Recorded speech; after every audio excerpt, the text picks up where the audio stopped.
Hello everyone, I am Hers. In the previous video, we implemented command binding in our Excalidraw like whiteboard application and covered how to connect commands with UI actions and shortcut keys using the MVVM approach. In today's video, I will walk you through the service layer implementation. So without wasting the time, let's get started. I will first show you the JSON storage service. I implemented whiteboard storage service, and in the constructor I am creating the directory for whiteboard. So when we click on save menu, it will save inside the whiteboard folder, then board, and then it will create the JSON file. So let's see the save board async method. Here I am setting the modified date as current date time, and then I am serializing this document to the JSON format and save to the JSON file. Here I am passing the file path and the JSON content which will come from serialized document. In the load board async method, we will read the file. If file exists, then we'll go to the next line and read the file and deserialize it to whiteboard document, because when I saved it, then I serialize this whiteboard document. So to deserialize and show in the whiteboard, we have to deserialize it to whiteboard document. Then we have save board to db async method, where we will pass the whiteboard file path and document id dot json. So when we click on save, it will take this path and the file name will be document id.json, and then it will call the save board async method, which will write the JSON content to this file. Let me show you that. I will go to the file explorer and here go to bin debug, and then here search for whiteboard, open the board, and you can see this is the ID and this is the extension JSON. So it will go to whiteboard and then board, and then it will save with the id.json file. You can see it here. Then to load it, we'll take this file path and call the load board async method, which I already explained. Then we have list boards from db async. So here we'll check if path exists, then we'll iterate through the JSON file and read the file and deserialize it to whiteboard document and add it to the board, so that all the save will be visible to our board. And this we will order by modified date. When it will show the save, it will arrange based on the modified date. Then we have delete board from db async method, where we will delete the file. We'll check if the file exists, then we will delete and will return the completed task. This is all about the JSON storage service. Now let's see the export service. So here we have multiple method to export to different type. For PNG, here I am passing the elements which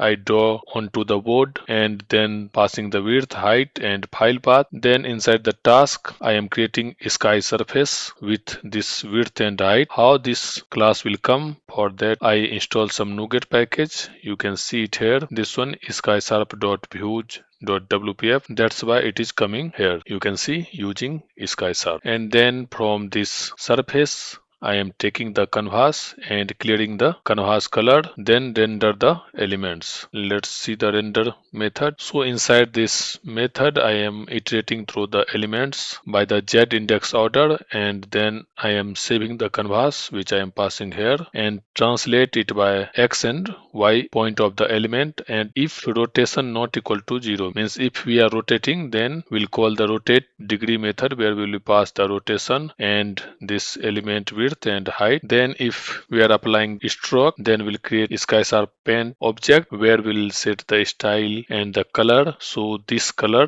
here I am converting to the skysharp color. Using this color, we are passing the color to the skysharp color constructor, and it will return this skysharp color from this color. That color we will set to the stroke object. Then we'll set stroke width, stroke cap, all the property whatever you want, you can apply it here. Then if we apply the fill, then we'll create sky paint object, where we'll pass the style as fill, and color will convert the fill color to the skysharp color. Then we'll check if element type is freehand, like this element. This is freehand element. So if you select this, so element type will be freehand. Then we'll render the freehand.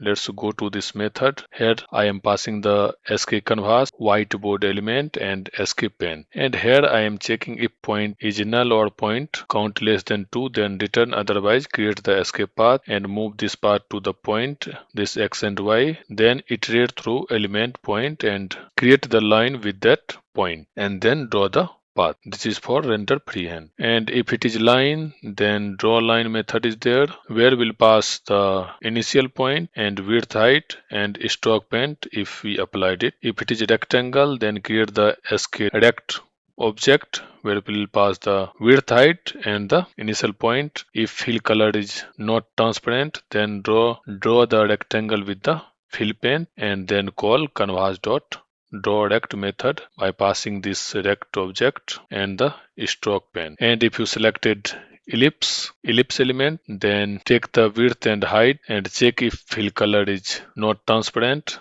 Then draw the oval with the fill pen on that point and draw the oval by passing this point CXCY and the stroke pen. And for the triangle, we'll call the render triangle method. We'll see this. Here I am passing SK canvas and the whiteboard element, SK paint and SK paint. One is for stroke, one is for fill. So similar to freehand, creating the SK path object and moving this to the width divided by 2 and 0. Then create the line with width and height, and again create the line for the height, means one for vertical line, one for horizontal line, and then close the path. If fill color is not transparent, then draw the path with the fill color and call the draw path by passing this path what we have created and the stroke. It will draw the rectangle. Then we have arrow method. Similarly, here I am passing the canvas element stroke pen. So first draw the line. If arrow size is 12, this I set. You can give any value here, whatever you want. Then taking the angle from that height and width. Then taking the width and height, creating the SK path object, moving it to XY point, then creating the line with this formula, then again moving to this X and Y, then again creating this line and draw the path. Means if you select the arrow, this is the thing what we are doing from here, render arrow method. This is nothing but we can apply the math here, we can draw it. It is not a rocket science. You can also write formula and it will draw the arrow by calling draw path method. Then we have the render text, which is this one. Like if you click it here and if I will write WPF world, for that we have the render text method. Here I am creating the SK paint object where I am setting the color, then text size and this typeface where I will pass the font family. Then call the draw text method by passing text and font size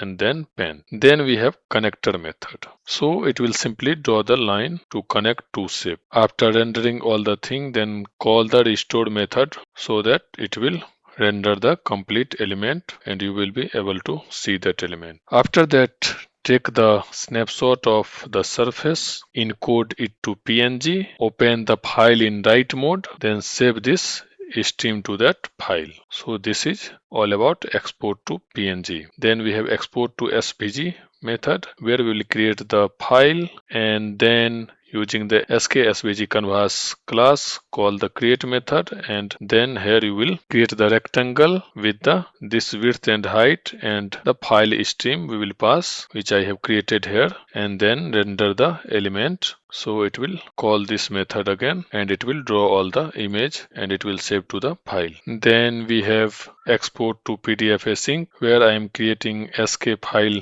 W stream where we'll pass the file path so that it will create the stream, and then from this SK document class call the create PDF method by passing this stream, and using this document begin the page with width and height and clear the canvas color and render the element. Then call end page method on the document and close the document so that it will write the content to this PDF file. So this is all about the export service method. Now let's go to undoredo service class. So here I created two stack of type undoredo action. I created one constant max history size 100, means you can undo or redo 100 times. Here I created two property can undo can redo where we will check if undo stack this stack count is greater than 0, means if something to be undo then it will set to true, otherwise it will set to false based on this count. Then I created the one event action state change. Then I have record action method which we call it here like in add element or remove element. So now we will see the implementation. So when we call the record action. Then first save this action to the undo stack, means push this action to this undo stack object and clear the redo stack, and check if undo stack count greater than max history size, which is 100. If it is 100, then what we will do, we'll make a copy of undo stack and clear the undo stack, and then we'll remove one from the undo stack. And so this logic is for taking the last 100 action. So what I'm doing, I am finding the minimum of temp length minus 1, because here we will have the total count and the max history size minus 1, which is 99. So we'll start from 99 and then we'll iterate through it and push it to undo stack. Then call this stack change event. Then we have undo method, where we will check if it can be undo. Then we'll pop the element from the undo stack. When we pop it, we'll get the action. That action we will push it to redo stack, and then call the stack change event and return the action. And for the redo, again similar to undo, we have redo, where we'll check if it can be redo. Then we'll pop from the redo stack and push to the undo stack and call the state change action event, return the action. If you call clear, then it will clear undo stack as well as redo stack and call the stack change event. This we already saw in the view model, where I register this event. If you want to see it again, I will show you. Let's go to the view model and open this whiteboard view model, where you can see here state change. I subscribe it, and inside that I am notifying the can undo and can redo property. So this is all about the services implementation. I hope you learn how to export the whiteboard data to the file, how to implement undo redo, and how to save the data to JSON file. That's all for this video. If you found this video helpful, let's share with your friends.